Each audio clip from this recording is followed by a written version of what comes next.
जा। हम काम भर पा गइल बनी। अब देखा ये रुचि है देखा ने बिरहा का आनंद लिया। बिरहा से शुरू भा हाँ महाभारत में ठेल दें रामायण से शुरू महाभारत में अंत हुई। इसीलिए तो आपका नाम है श्री कंठ लंठ महाराज। वाह वाह सिंटू भैया कहे वेद में भेद नहीं भेद है विद्वानों में। वेद उठाई के देखबा हाँ बड़ा बड़ा छेद है। हाँ कभी कभी होता है कि श्राप भी हमारे लिए वरदान बन जाता है। काहे बदे कहते जानत है जब राजा दशरथ जी ने बाण को चलाया था तो उनके पास कोई संतान नहीं थे। उन्हीं की बहन चंद्रकला उन्हीं की बहन थी।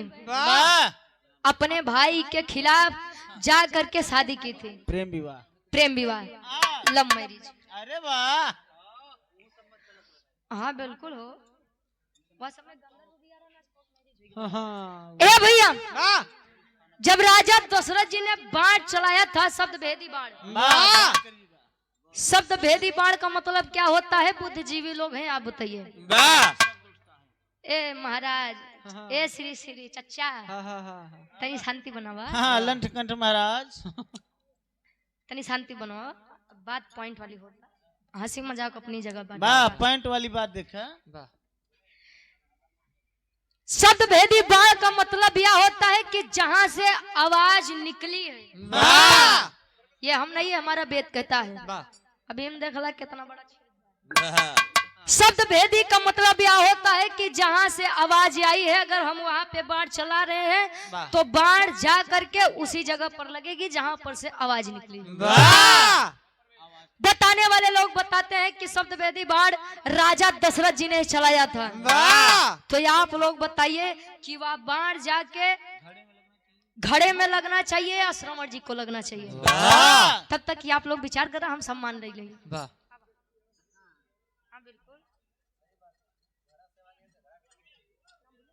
प्रवेश लाल यादव और ये हृदय के गार्जियन जी हैं धर्म के बड़े भैया हैं प्रवेश लाल यादव जी। बड़ा बढ़िया हमारे गुरु जी बताए इनकी बलम के हाँ हाँ बहरहाल हम सुने नहीं लेकिन बिरहा कलाकार के माध्यम से सुने बहुत अच्छे गीत है। हाँ ठीक बा। हाँ लड़कों का टहरा भैया लंठ कंठ महाराज सुंदर माला अंगवस्त्र और 500 रुपए देकर सम्मान किए। आशीर्वाद देख लाख भैया हम खुद नहीं ना प्रवेश लाल यादव जी। हाँ लेकिन गोड़ लागत ठीक बा। श्री श्री 108 आशीर्वाद के चारी के बच्चे अपनी कला में कामयाब रही। विजय भैया विचार या कहता है हमारा रामायण कहता है हमारे वेद कहते हैं हमारे शास्त्र कहते हैं। तो मैं आपको आज इस मंच के माध्यम से बता दूं कि राजा दशरथ जी ने जानबूझकर वह बाण चलाया था। किस लिए चलाया था? उनकी कोई संतान नहीं थी और उनकी बहन उनके मर्जी के खिलाफ जाके शादी की थी। वो भी शादी नहीं और जो कुछ भी राजपाट था वही बहन जो उनके मत्थे पर कलंक लगाई थी उन्हीं के बेटे को वह सब मिल जाता। जब वह गए अपनी बहन के पास बताए कि हम श्रवण है उन्होंने पहचाना माँ तो माँ ही होती है साहब। उन्होंने श्राप दिया कि जाओ जैसे आज मैं अपने पुत्र के वियोग में हम अंधे और अंधी अपनी जान को कुर्बान कर रहे हैं त्याग कर रहे हैं वैसे आप भी अपने पुत्र के वियोग के कारण मरेंगे। राजा दशरथ तो बड़ा प्रसन्न है। अरे साला हमरे तो कोनो लइके नहीं बटन तो हम मरब कहां से? एक के मरे दो मरे तीन के लगा। पुनः ये हमारे गार्जियन जी वीरनाथ यादव जी बहुजन समाज पार्टी के संस्थापन सदस्य पुत्र हर्षदेव यादव जी बहुजन समाज पार्टी के विधानसभा उपाध्यक्ष जहुराबाद से वार्ड नंबर 5 100 रुपए देकर सम्मान किए। ए भैया राजा दशरथ बड़ा खुश है कि मेरे तो संतान ही नहीं है हमार बहन पगलाई की बक्का। हम परेशान हो जाते सरबजीत सर्वजीत यादव उर्फ सिंटू भैया, आप कुछ देर इनाम थोड़ा रुका, गावे लगब तब दिहा। कम से कम कुछ आए ही तो ये हमारे दादा बाबा को कुछ दई दे। देखा तार लाठी खड़ा के राम केवल क्या का बुलाए रे है। ए भैया रुक जा भैया। अच्छा बर्दाश्त बर्दाश्त के टेबलेट खाना। बहुत खुश थे, मिला तो उनको श्राप ही था, लेकिन ये वरदान हो गया। पहले तो लड़का बड़े दर दर भटकत रहे ना, अब श्राप के कारण उनके 4 लड़का भैया। मृत्यु भले ही प्राप्त की, लेकिन श्राप वरदान तो हुआ ना। तो ऐसा है कभी कभी कि लोग गलत बोलते हैं, लेकिन हमारे लिए फायदा हो जाता है। ला के कहानी छोड़े महाभारत पे। महाभारत खत्म हुआ तो उसके भी कई कहानी कईयों बात निकलो थे। यार अर्जुन जी के घमंड भाई, यार कलयुग के आगमन भाई, यार कुछ बवार।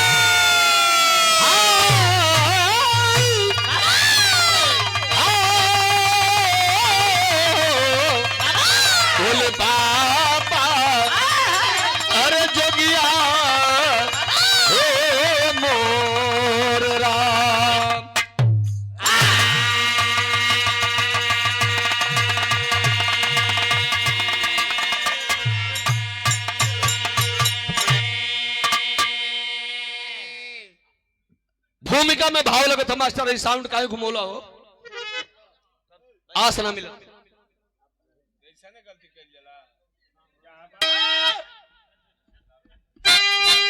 हालो हालो श्याम तो अपना है सपना,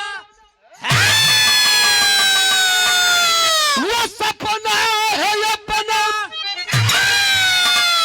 अरे हृदय की कल्पना भी रहती अधूरी, फूलों की सैया पर बेचैन रहते,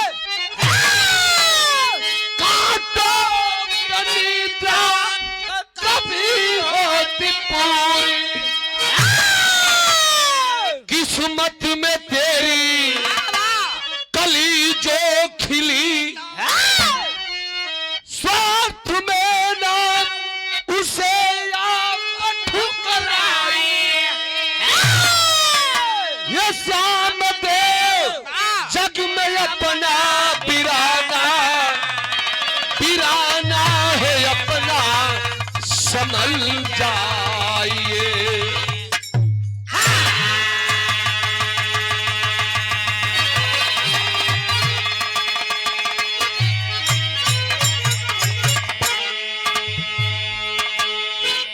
हे श्याम देव जग में अपना बिराना, बिराना है अपना संभल जाइए। कहानी साफ सुथरी है मित्रों, बिरहा में एक लाइन गजल का नमूना लगता।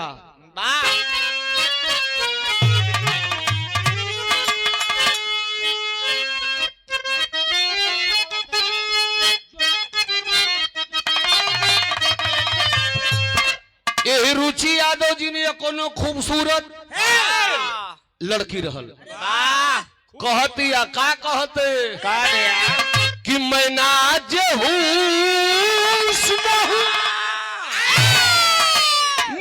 मेरा तू एतराम करो, जवानी नाम है मेरा मुझे सलाम करो।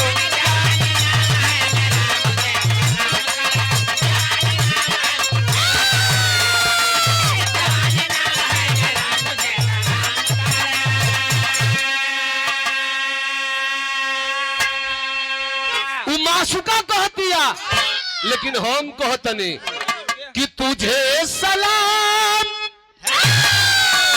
करूंगा मगर एक काम करो, तू अपनी मस्त जवानी हमारे रे नाम करो।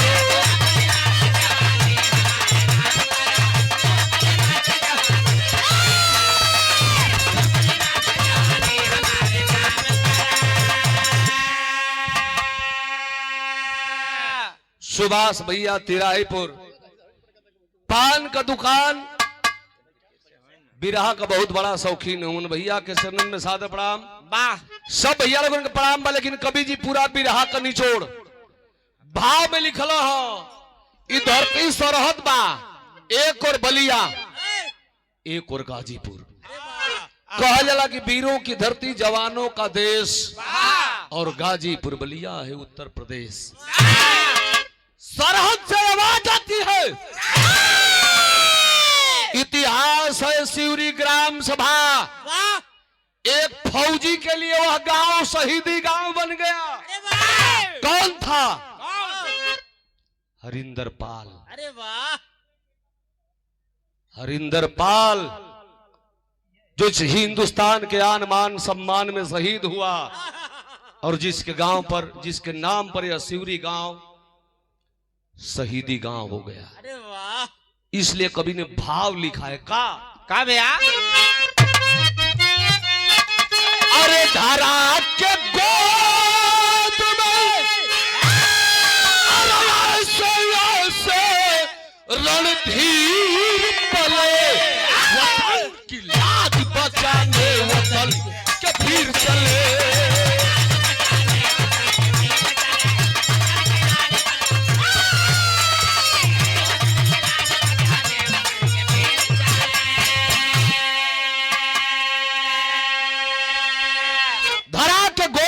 ऐसे ऐसे रणधीर पले, वतन की लाज बचाने वतन के वीर चले। ये पुरस्कार राजेश भैया देवाड़ के पावन माटी से भैया के चरणन में सादर प्रणाम, सकल पंच लोगन के प्रणाम। क्या बात है। और सुभाष भैया पान वाले तिराहीपुर से चरण में सादर प्रणाम। हमारा मन कर कि हमारे श्री नारायण चचा देखो इतना जन बैठल हुआ, पूरा जद्दू अखाड़ा का जिम्मेदारी रामकुल के सर पर हो, लेके चलो थी। हमारे चचा, हमारे श्री नारायण चचा अपने जवानी में बोले। आई देखो अल्लाह का मशहूर गायक स्वर्गीय प्रहलाद भैया, जेकर सुपुत्र बाबू हुन दीपक बाबू, भैया की ओर से पुरस्कार, शुभ आशीर्वाद, सकल पंचल लोगों के प्रणाम। अब हमार मन करते श्री नारायण चा की जवानी के झलक बजा दो मास्टर।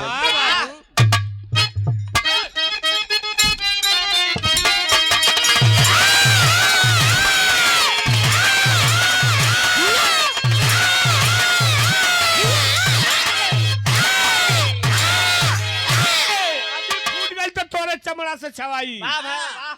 मजाक ना, बिरहा में बाढ़ का पानी रहल बाला राज भर। नंदी भौजी थोड़े जे बिरहा में कहू रोकल ना, नाम भले केहू के जपाओ। बाला चाचा के सामने बहु जना पैदा भइलन, खत्म हो गइलन। बाला चाचा बीरस का गवैया, श्री नारायण चाचा सिंगारस का गवैया। एक लोग बोले, लोग कैसे बोले? कैसे भैया? अरे खुदा का रोशनी नया लग,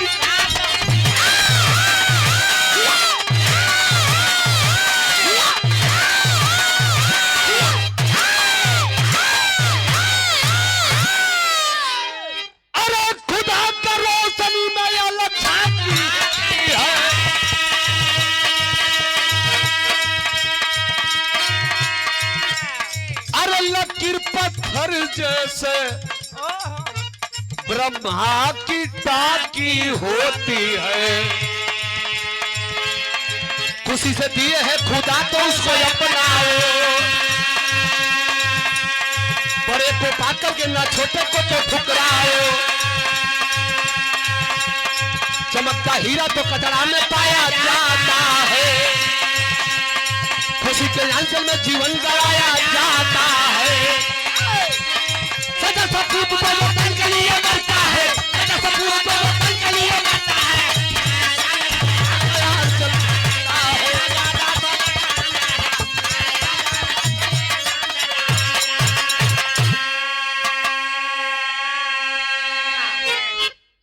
सच्चा सपूत तो वतन के लिए मरता है और खून के कतरों से माता का अंचल भरता है।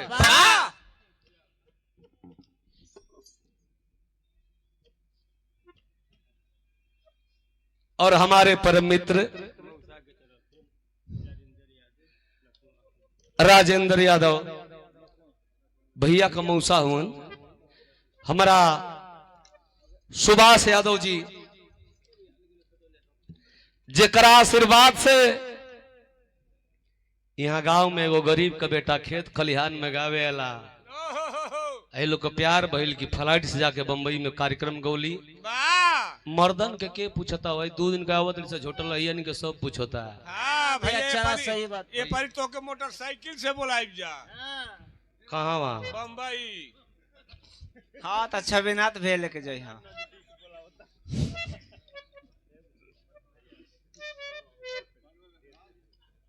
और बलुआ बेसवान से प्रभुनाथ ठेकेदार साहब 200 रुपया, टाइल्स का मिस्त्री है, और 100 रुपया पुरस्कार हमार रिश्तेदार महोदय साहब नंद भवन यादव जी।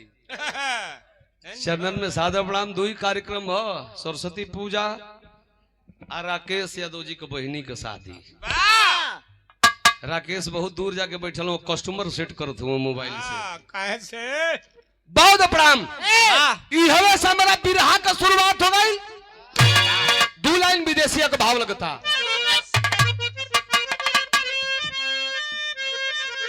देखी जाओ हर सभी बिरहा भइला, ये हरो सब बिरहा सुन ले जाओ। कहानियां शीशा जैसन झलके लगी। आप लोग बैठल है ना, ई महसूस कर जाए कि हम बिरहा सुनत नहीं खी, हम पर्दा पर फिल्म देखत नहीं, रम के लगावत हो। विदेशिया का भाव लगिल मास्टर।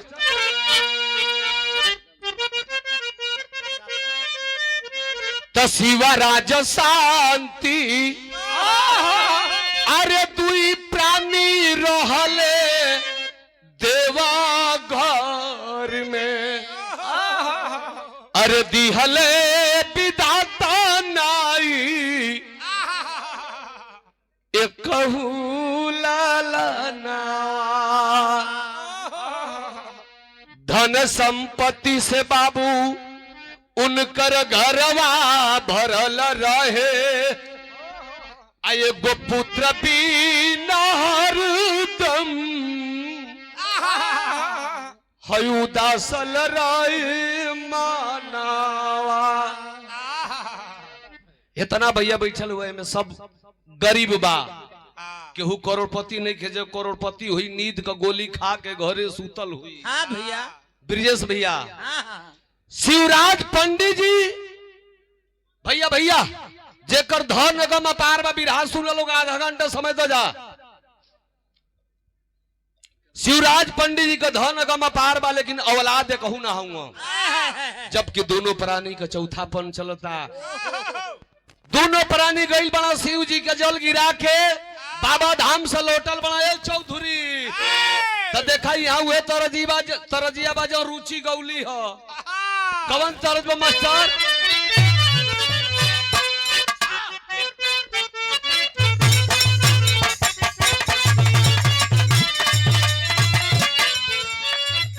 कवन तरजबा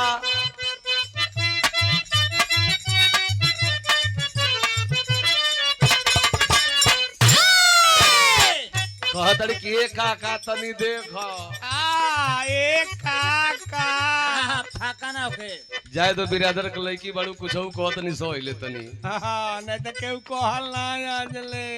आई हम श्रीकांत लंठ हमारा हमके कोनो जानी काका ना कहेली, लेकिन जाए तो हम तोहरी मौसी से कहतनी। अरे बाबू से कहबा तो भलाई बा। इनका मौसी हमसे खाली कहले रही नंद भन भैया चट चट चुड़िया फोड़ला, चट चट चुड़िया फोड़ला, हम नरम कलैया मरोड़ी के मनवाएरा।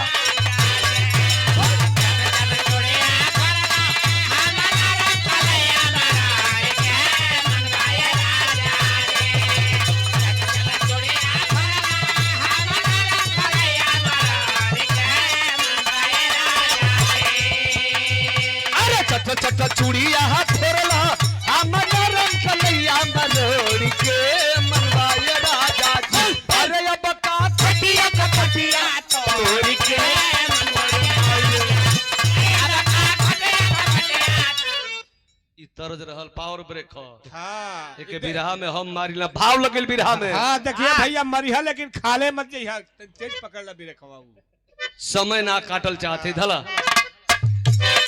दोनों प्राणी भगवान शिव के बाबा धाम जाके जल गिरा बतड़न आ जल गिरा के आ दोनों प्राणी जब चलल बड़े तब पाणे जी से पढ़ाई कहताड़ी का कहतारी ए जी अरे कहे पढ़ाई की सुनाए पारे अरे कहे पढ़ाई की सुनाए पारे नहीं करी हमें छाई हो लागन सुना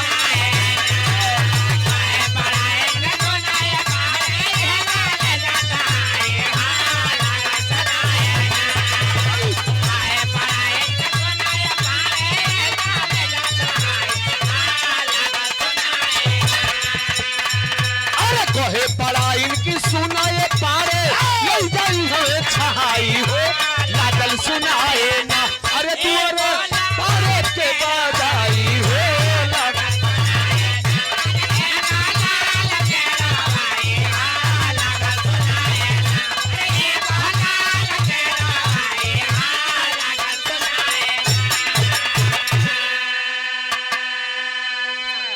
दोनों प्राणी भगवान शिव के रुचि जल गिरा के हाँ गिरा के जय शिव गुरु देखते बड़ा जगह गौवा में गावतड़ी सा मास्टर के तेरे भैया एवं प्रकाश जा तड़ी सा शिव चर्चा में तो गावतड़ी सा कि जाग जाग महादेव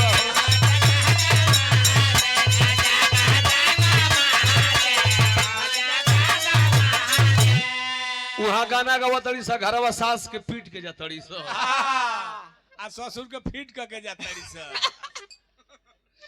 दोनों प्राणी शिव जी का जल चढ़ा के लौटल बने जंगली एरिया बा जैसे नौपुरा आ सिनान गुरु जी के डेरा के बगल में जेबे तो बेसवान को झुटवानी बा हाँ आ नदिया वो पार आम घाट ऐसा ही मुजवानी लगल बा जंगली एरिया बा दोनों प्राणी जब जात हुआ एक छोटे बच्चे की रोवाई की आवाज की हाँ को रोवाई की आवाज मिलल पढ़ाई कहतर की जी देखी ना शिव गुरु हमनी के भजन सुन ले जनाता कि हमनी के लइका एक हली पाल पोस के भेज दे पाड़ा जी कहल के हाँ आन का खेलावे में बड़ा नीक लागेला दोनों प्राणी वही जंगल में गईलन ह मासूम एक बेटा मिला उठाई के अपने छाती से लगा ले ली हो शिवराज पंडित जी का दुल्हन लेके घरे इलन ह ऐसे कि बाज बाजिन का जिंदगी लोग जियत रहल धीरे धीरे धीरे धीरे हो बाबू वो बेटा के लिए आके अपन बेटा बना लेलन जबकि सेठ सेठाइन बहुत बड़े अमीर आदमी हैं अरे वाह धीरे धीरे 8 बरिस का समय बीतल बड़ी प्यार से वो पावल बेटा का नाम ही दोनों प्राणी आकाश रखलन हो आकाशवा जब 8 बरिस का भइल तो कहानी पर ध्यान दिया लोग इहे भगवान लखनेश्वर नाथ ये भगवान हो जो बोल बम में ये भगवान शिव वो आकाशवा के जिंदगी में जहर घोर देलन जहर का घोरलन हो बाबू हमार तरजिया बदल गई बिरहवा में इहवे से मोड़ हो गई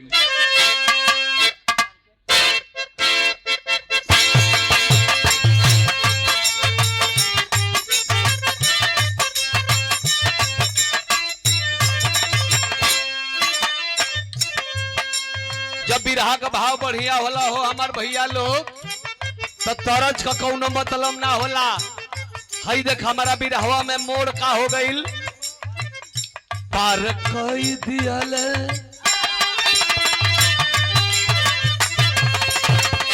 पार कई दियल लाल आठ की उमरिया उमरिया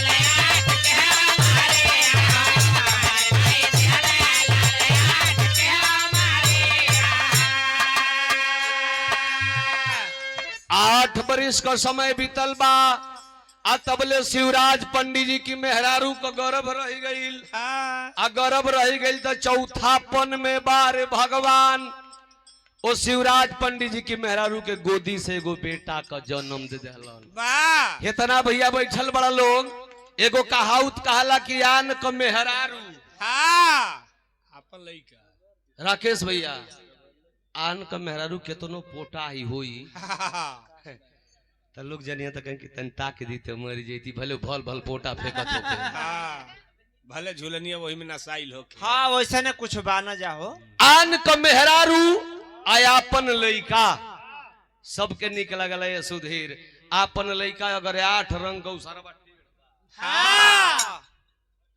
तो लोग अष्टावक्र बा तो लोग कहेंगे सलमान से कम थोड़े नहीं क्या लइका। हाँ वो कम सोन ना अपना मेहरारू के ऊपर लोग कम ध्यान देना जितना आन की मेहरारू देना तब का जरूर भैया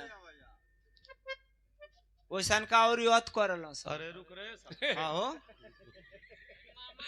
आखिरकार है भैया आन का मेहरारू निक लगली अपन लइका निक लगेला आ शिवराज पंडित जी के मेहरारू जब अपनी बेटा के देखली तो अपना सैया जी से को बात कहली अंतरा लगत है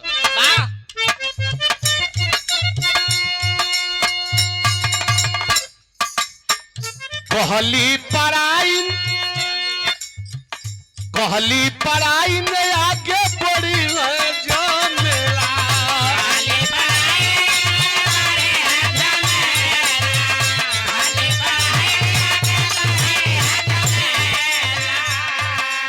अरे कहियो कहाई हैया का सयर बेला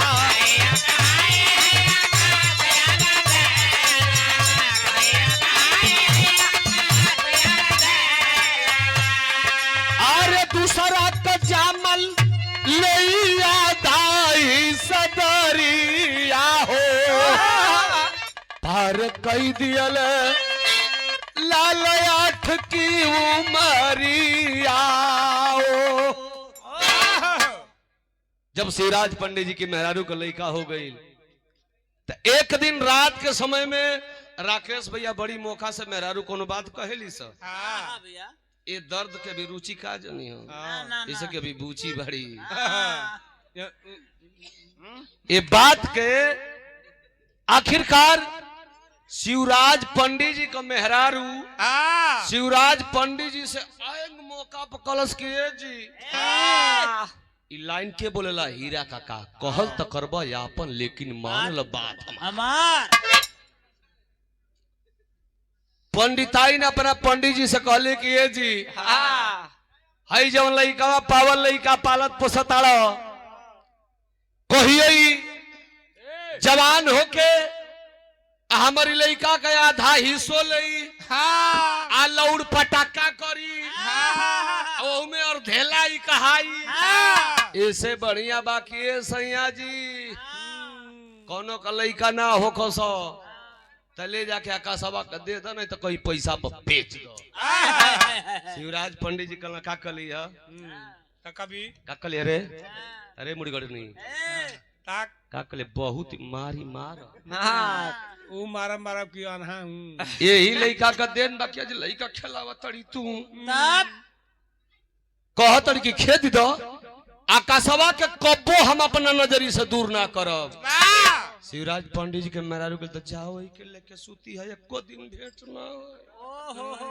कहां जाता आगे काहे हो देखा मर्द दुई नस का होला हमार जीतू कभी बैठल बड़ा जेकर लिखल गाना गौलो लेकिन रस में मिला के पिए भंगिया मर्द दुई नस का होला एगो मोटकी नस एगो मेहिनकी नस कारण का मतलब जौन मोटकी नस का मर्द बड़ा उ हमके इनाम देता जौन पतरकी नस का बड़ा सो भागी गइलो सो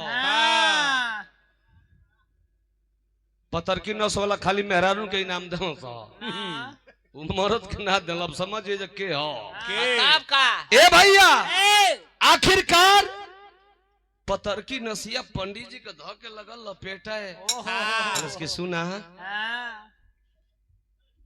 जब वही पवलका पे लेके रहबा ना जा जा एको दिन ठेकी ना ना ना ये ठंडा उसे ही रह बुआरे रह जाए एको दिन ना ठेकी जा ना ए भैया मेहरारू के दबाव में पंडित जी भैलन हा कहला कि रानी तू अब जेवन कहबू हम तेवने करब कहली कि कहब ना करब ना हमर कहल भाई जवन लइकवा पवल का पवले हुआ अब हमके भगवान देइए दिहला तो ई हमार बेटा है पावल बेटा हमके ना चाहिए के हटावो वाह बारे शिवराज पंडित जी जो ना बेटा के 8-9 साल से पलले पोसले बड़ा हो विराह सुने वाला भैया लोग ई माया का नगर है आज वो बेटा के अपन नजरी से दूर करे चल देलन नंदलाल यादव प्रधान जी की ओर से 50 रुपया आई वो समर्थक हो समर्थक अच्छा समर्थक साहब की ओर से आई हाँ तब प्रधान जी के चरण में सादा प्रणाम समर्थकों साहब के प्रणाम जो नहीं मिले तो ठीक है गाड़ी चलते बा ठंडा का दिन वैसे तो 5 गो कमे होता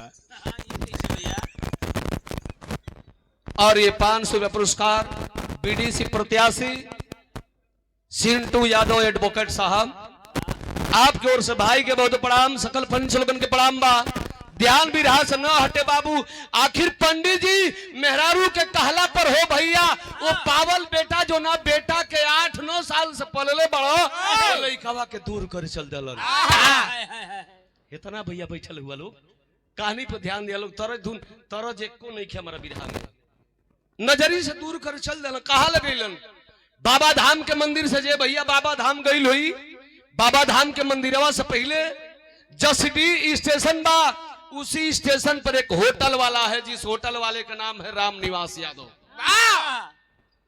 राम निवास यादव के होटल पर लेके वो पावल बेटा के गईलन हो कल कि भैया हमारे मेहरारू रोज बीमार रहले हमारा लइकवा के रख लेता कुछ पैसा तनख्वाही देता हमारे मेहरारू के इलाज हुई राम निवास यादव 500 रुपया पर उस आकाश बेटे को रख लिया आखिर भैया का बाबू कुछ देबा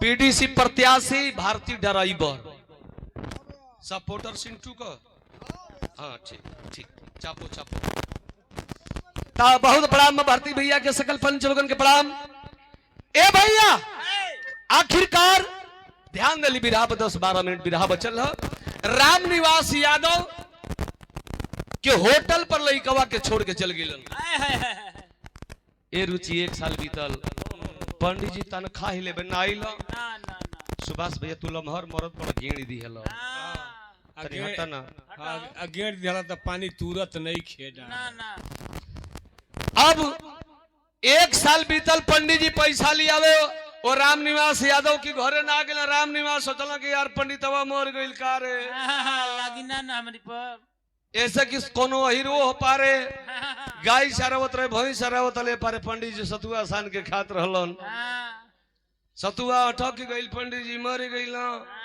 वहीर से पुजवावे लगल वहीर खेले लागल तो कहल कि काहे न बरो जला सके धीरे धीरे खा चाहे पानी तनी पियल कर उनके बुझात ना रहे कम कम को खाए अब राम निवास यादव सोचल कि ऐसा तना न कि शिवराज पंडित जी मर गइल साला हमारा बरम हतिया लागी जाई साल भर बीतल पंडित जी का तनख्वाह जोड़ के लेके गइल पंडित जी के घरे तो पंडित जी कोनो गरीब बड़ा ना ना उ 3 तल्ली बिल्डिंग स्कॉर्पियो फॉर्च्यूनर गाड़ी द्वार पर खड़ा ऐसा पता लगावत राम निवास यादव होटल वाला गइलन ह कहलन कि यार कोनो दूसरे बाभन के द्वार पर आ गइली का बोला लेकिन ना कलश के ना ना भैया ये शिवराज पंडित जी के घर हो पंडित जी और चक्कर काटे वाली कुर्सी पे बैठा रहा जाके पीछवा से कहला गोड़ लगी है बाबा अब शिवराज पंडित जी एक चक्कर मार के करतन कि खुश रह अरे वाह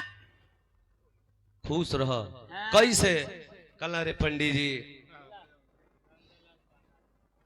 नंदलाल प्रधान जी उनके सम्मान में हमारे सुभाष भैया की ओर से स्वागत किया गया भैया के चरण में सादर प्रणाम सब भैया लोगों को प्रणाम कहला कि बाबा हऊ लइकवा का तनखैया लिए हवे ना गइलो हम जानली कि बाबा तू मर गइला कि तोहर मेहरारू मर गइल कहला करे राम निवास यादव ये बिल्डिंग हमारी है अरे वाह वो गाड़ी हमारी है ये सब लोग हमारे हैं उसके बाद जो बचे हैं वो दूसरे के हैं ये सुभाष हमारे हैं, हाँ, तो रुचि बच्ची हमारी है, हाँ, टबू का कोई दूसरा को मिलना का। बस इसकी मौसी हमारी है, अरे वाह, ये सब लोग हमारे हैं।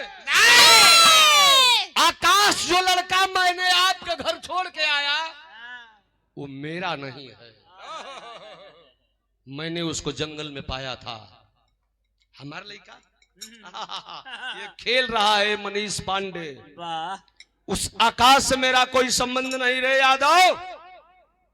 तेरा मन करे तो अपने घर रखना, मन करे खदेड़ देना, आय हाय हाय। आकाश से मेरा कोई रिश्ता नहीं। राम निवास यादव सोचे लगलन, हमर माई हमारा मेहरारू के एक बार बजनिया कह देलस, हम मेहरारू के लेके आके हे भगवान भोलेनाथ प्लेट गिलास थरिया बर्तन धोइला, आज ले कहू औलाद ना देला।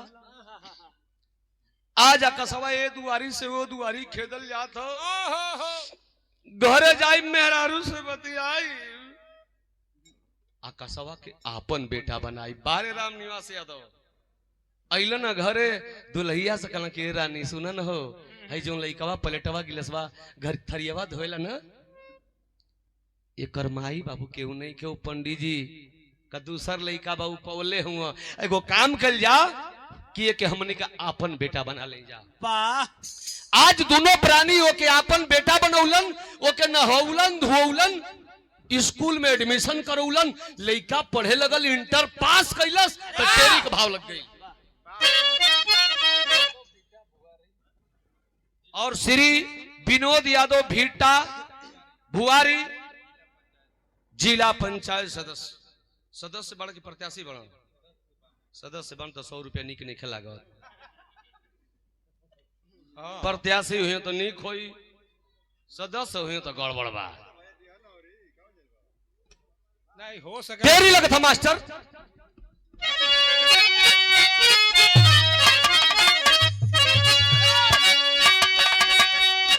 अरे मिलेली हवा सुंदर जिंदगी, अरे मिलेली हवा सुंदर जिंदगी, कौन चीज का भैया हाथ में होला।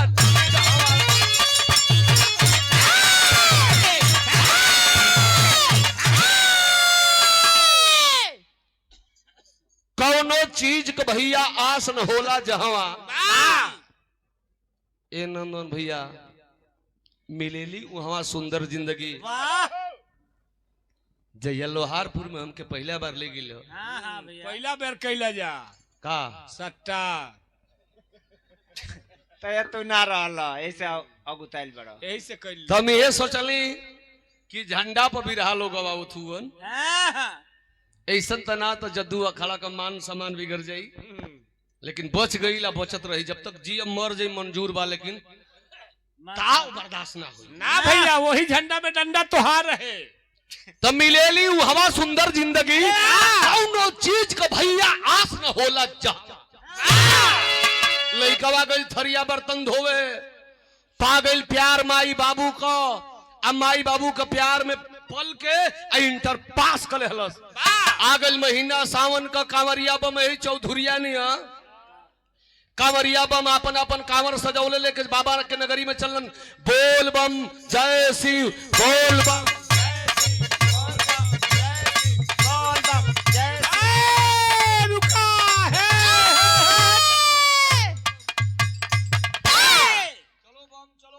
ए बम बम हो, कवरिया रखा नहीं तो गई बजना। कांवरिया बम आपन आपन कांवर सजौले चलन, तब तो यहाँ बाला चचा का फरज लग गई।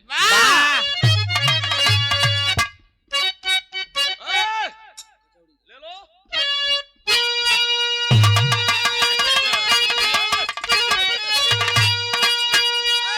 अरे सुन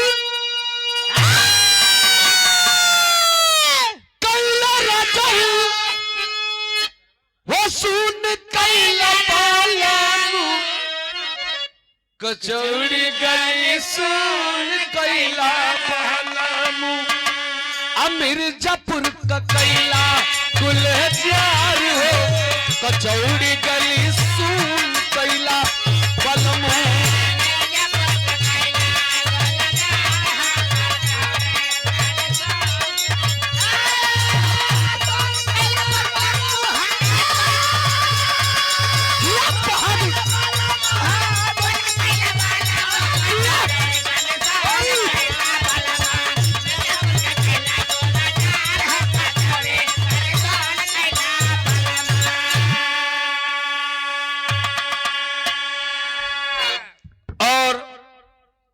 कई गाड़ियों के मालिक हैं राकेश यादव जी, सलारपुर भावरकुल थाना जहां लिखा हुआ है। सलारपुर लोहारपुर पलिया भैया की ओर से पुरस्कार से स्वागत किया गया। चरणों में साथ प्रणाम, सब भैया लोगों के प्रणाम। ई तरज रहल लेकिन भाव लगिल भी रहो में कैसे।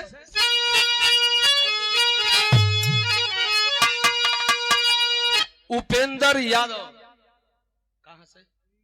अच्छा, हमारे छबिल्ला बाबूजी के सुपुत्र है। भैया के चरणन में सादा प्रणाम, सब भैया लोगन के प्रणाम। हई देखल कवा इंटर पास कैले बा, सावन का मेला चलता, कैसन कैसन बम करे होटल पर पहुंचलन है। इहे में ध्यान दे भाव बा।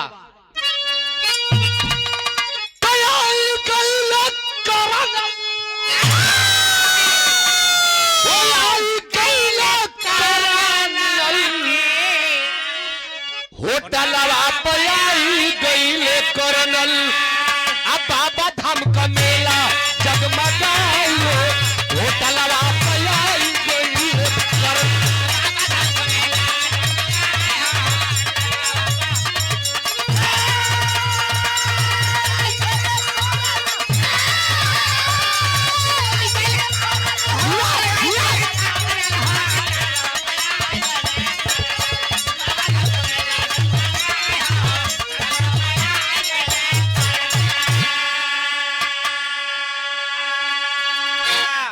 ₹100 पुरस्कार रमेश पाल पहलवान सिपाह जहूराबाद, उनके छोटे भाई रवि पाल और मदन जी भाई को पुरस्कार। चरण में सादा प्रणाम, सब भैया लोगों के प्रणाम बा।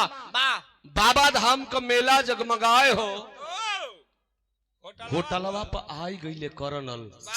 के आइल? एगो करनल साहेब, एकदम पूरा फैमिली के साथ फैमिली के साथ अपना मेहरारू के लेके आ बाबा धाम का दर्शन करेलन हो। आ राम निवास यादव कमल कैनिया समोसा बनाई के, अरे वाह, कराही में छनतिया बिना लहसुन प्याज का। जय शिव, जय शिव, बोल बम, बोल बम, जय शिव, जय शिव। सावन का चलता है महीना। सावन लहसुन प्याज नहीं खाने का। बोल बम, बोल बम, तोहरी मौसी की बोल बम। कराही में डाला ताड़िया तबले कर्नल साहब का गाड़ी जाके सामने लगल। सामने जब लगल, राम निवास का मलकाइन वही आकाशवा लइकावा जौन बैठल बा पेपर पढ़ता, वो भर्ती देखा था। केहू का बेटा नंदवन भैया जब पढ़ लेला तो सोचेला कि कोनो भर्ती निकली, चाहे कोनो बिरदरी का होके, तो हम चल जेती। हमारे माई बाबू बड़ा पैसा लगा के पढ़ौले हुआ। वैसा ही वो धर्म का बेटा राम निवास यादव का बेटा सोचता कि कोनो भर्ती निकली तो हम भर्ती हो जाती है। जितेंद्र बाबू आखिर पेपरवा पढ़ा तो कर्नल साहब का गड़िया आई के समनवा खड़ा हो गई। तो हर साल जांस बाबा धाम का दर्शन करे जैसे शाम जी जाला। कर्नल साहब का गाड़ी देख के राम निवास यादव का दुल्हन कली के हरे या कसवा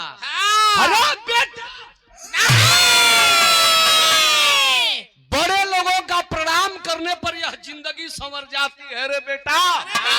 देख सामने किसकी गाड़ी खड़ी है, बजा बाजा। क्लिप का होता। हाँ, कौन सा गलत बोले नहीं बोला थी ना। अहिर गडेरिया पासी ये तीनों सत्यानाशी कहे बदे कहा था जाना। हमारी तरफ एक सरोज बिरादे, सॉरी ना यार, गौतम चमार जी, हाँ बगली बड़ा बढ़िया खेत बोए रहन कथा के जाना था चरी के। तहिर बिरादरी वाले गाय भैंस पाले में बड़ा शौकीन होते। अगर वो अपन जानवर लेके निकली है, मार ले अगर चरी बा जड़ से निकली डंठा पाती पाती हमारी तरफ तो डंठे बोला था, तो लोग क्या बोलते हैं वो। अब यहाँ से पाती अगर निकला तो अगर अहिर बिरादरी वाली जाई तो केवल पाती चरी, पाती खाई, ओके जितना कैपेसिटी बा उतना खाई। मान ला पाल बिरादरी वाले वही खेते में लेके पहुंच गए, अबे तो केवल पाती के रही। पाल बिरादरी वाले पहुंचे तो जोन डंडा बाव कर डंठा है तो वो लोग अगर चरब चालू करिए तो छोड़िए कहाँ जाना था, एक बीता केवल जड़ तक इहो लगे ठीक है बा। लेकिन अगर पासी बिरादरी वाले लेके निकली है 12 नंबर जब ये अपन जैसी भी निकली है उनकर जैसी भी जानत है वो तब पहुंची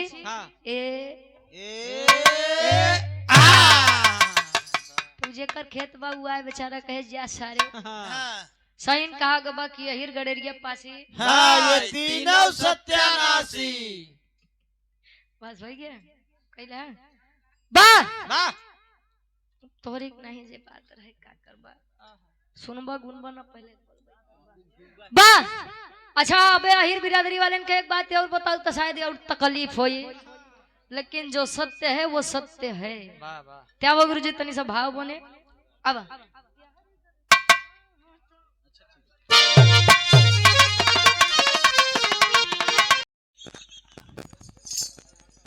लेकिन इनमें भी दोष नहीं है। बड़े बड़े देशों में छोटे सुनिए, बातें होती रहती है, इन्हों का दोष नहीं है। ना क्या कर दो सब भैया उहे जौन करही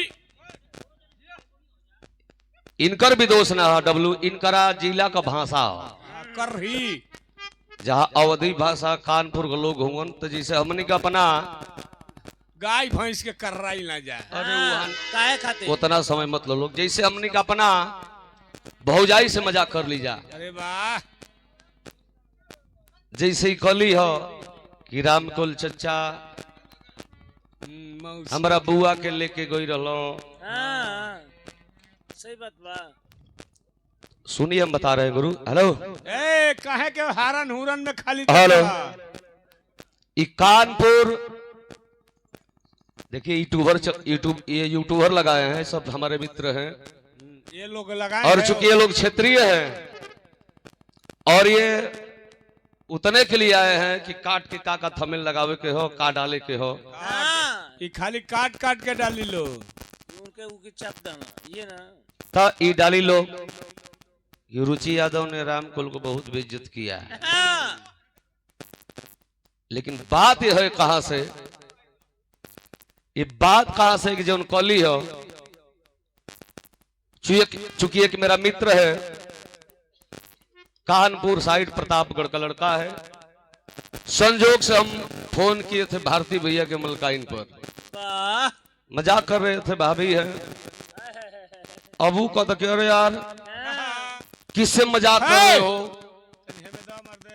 किससे मजाक कर रहे हो। हम कहे यार मेरी भाभी है।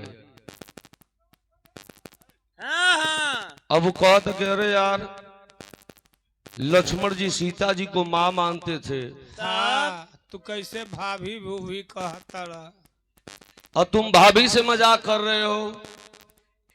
हम कहें भैया तो प्रतापगढ़ में और कानपुर साइड में कैसे मजाक कर लो लोग।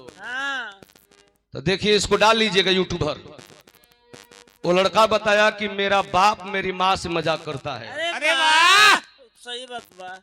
मेरा बाप मेरे माँ से मजाक करता है तो हम उसकी बहन से क्यों नहीं करेंगे। मतलब बुआ हुआ।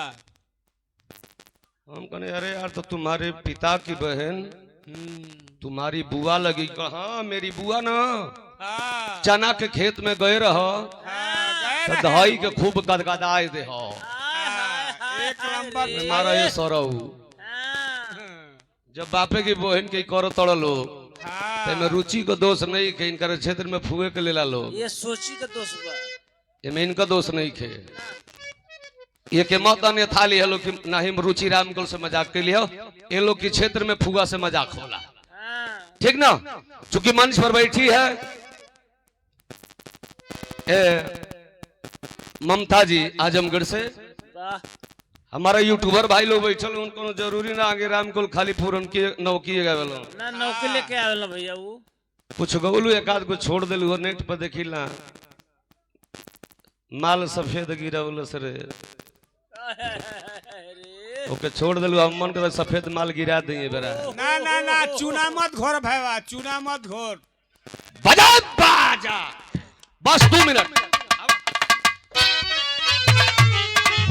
ये पुरस्कार हमारा छोटे भाई की ओर से शुभ आशीर्वाद। आवा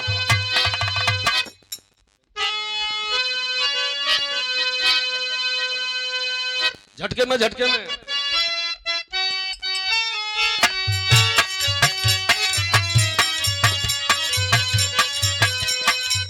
पुरान चाचा दादा लोग बैठल हुआ।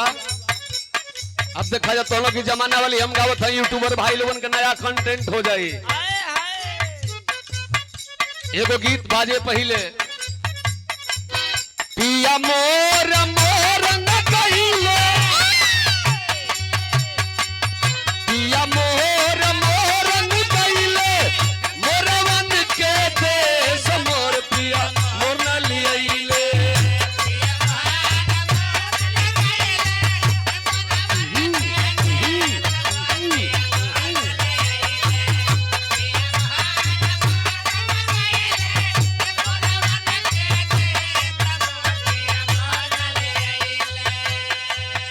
आई देखी जा कटहिया से भैया के यहाँ कार्यक्रम 3 तारीख के बाद हमार अब बुल्लू लाल यादव हमारा आशीष कहो। हम ममता जी के गवाई 10 मिनट तो 5 मिनट बुल्लू लाल को भी गवाऊंगा। आप लोग सुन के जाइएगा। दोनों कलाकार बहुत अच्छे हैं। 100 रुपया पुरस्कार। अरे पिया मोहर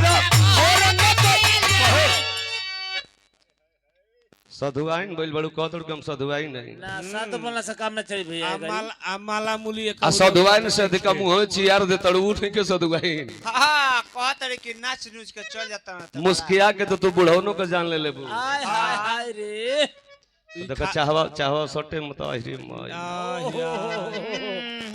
अब हम छोड़म ना आई मत कहे लोग रम के वाला बोलत रहलो ना ना भैया। ऐसे के बिल्ला हावत लेके राम कोल चबू आके लेके गए रहा। आय हाय गए रहन खाली हुम कराए रहन मुंह है कर के छोड़ दिए। तपिया मोहर मोहर न कहिले, मोरवन तोरा न चला से नफरत बता रहो। आई हम श्रीकांत लुंठ महाराज हैं तो है हमको नाराजगी क्या है। तब का हाँ भाई ई ओढ़नी अब भले हम साधु बनल नहीं अब श्रीकांत लुंठ बनो। ए भैया ई ओढ़नी के तोह के देले हा हमारा मेहरारू कहो हमर बने भौजी भौजी कहीं की भौ है। हाँ हाँ रुको सर। अरे बार माल बा पूछो का नंद भवन हित कहाँ बनो हमार। अरे तो भैया ई बड़ी सिहा चौर में बाणन सो का अरे 6 नंबर आओ अपिया मोहर मोहर न कहिले, मोरवन के देश मोर पिया मोहर न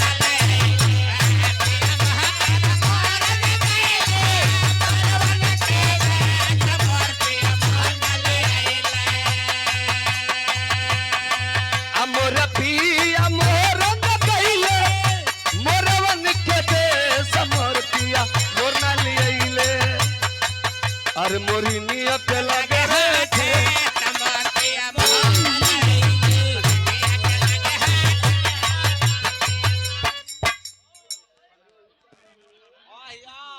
देखई 2 अक्टूबर की फेर में बाणा। ऐसे कि नंद अरे तू भयंग लगबे तू काहे के गुल कर तड़े ऐसे की कनाजा की मम्मियों में होला। इतना बुझाता कि पाड़ा मार देले बा भैया। देखा था ना कि मामा टेट बन के हकीकत। हाँ इनाम तनी रोक दे जा पैसा मत दे जा 2 गवैया बन से दे दिया जा हम काम भर पा गइल बनी। अब देखा ये रुचि हई देखा ऊंची सीने पर ऊंची देखो। अब का हमारा का दोष बा जब हम इनकी बुए के लेके गए रहा था। गए गई रहन तो कहा करते हैं पिया मोहर मोहर कइले मोरवन के देश मोर पिया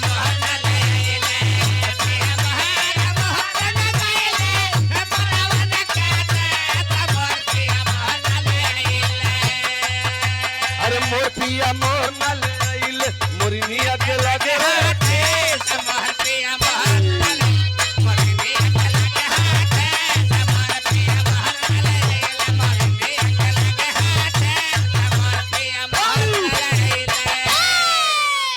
यही तरह जिया के पाल जी पहले का गवैया बैठे तो केहू ने नाची हम खुदे काम भरबानी श्रीकांत लंठ नाच रहा है वीडियो बन रही है मास्टर देखो अब जो रुचि गावेलू हमने के बलिया गाजीपुर में लोग गावेलो कैसे मास्टर बस इशारा रहे अरे टंगिया पटंगिया चढ़ावली ए रुचि अरे टंगिया पटंगिया चढ़ावली सटल पेट से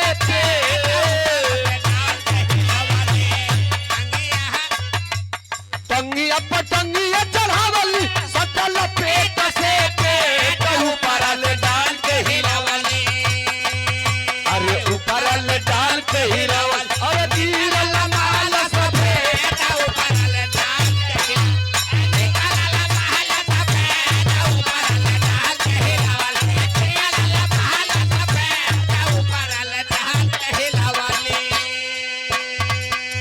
डबलू ये हमर डबलू वो बहुजी गावेली अरे टंगिया पटंगिया चढ़ावली सटल पेट से पेट ऊपर ले डाल के हिलावली अरे ऊपर ले डाल के हिलावली अरे तीर लमाल सभे ऊपर ले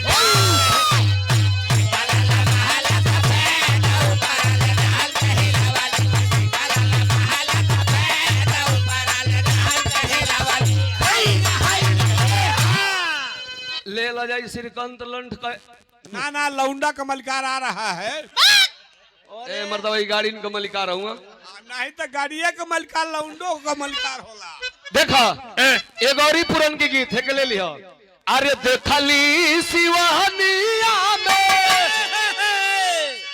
अरे लागल रहुए रे तोर तोर में मोर घुसेला देखली शिवानिया में लागल रहे रे तोर तोर में मोर घुसेला अरे तोर में मोर घुसेला फाटल जला रे तोर तोर में मोर फाटल जला रे तोर में मोर घुसेला फाटल जला रे तोर में मोर घुसेला हाय मलिकार ठीक है बा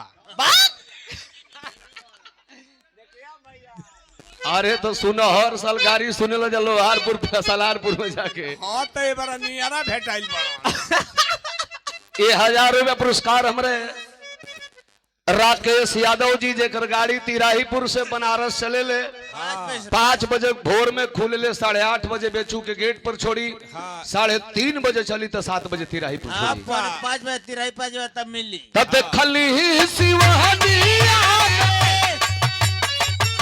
काहे मामा का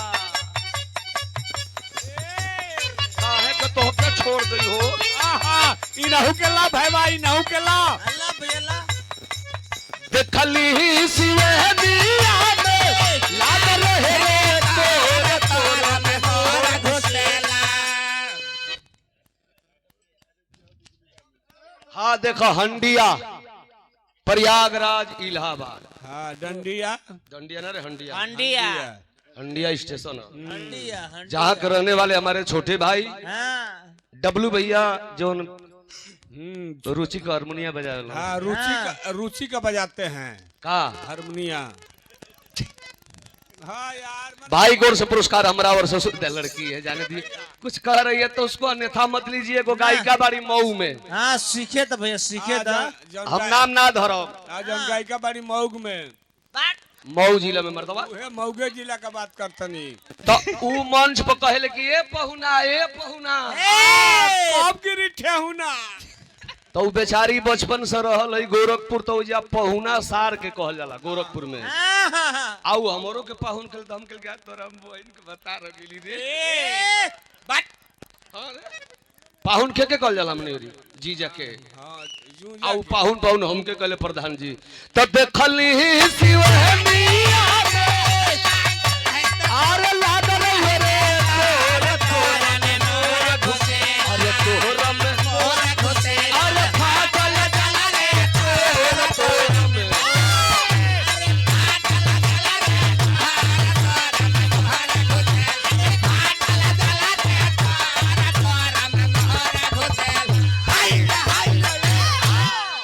अब हमार हो गई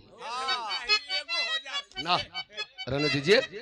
दो कलाकार बैठे हैं, देखिए बच्चे हैं, ये लोग आले देखा जा हमनी का गांव हो, रोज सुनता लो। और देखिए रुचि जी, बबलू लाल यादव काहे के निकाले हम तोरी मेहरारू के देखाई। हाँ तो देखाइबा तो कहीं रास्ता में गड़बड़ी मत होखे।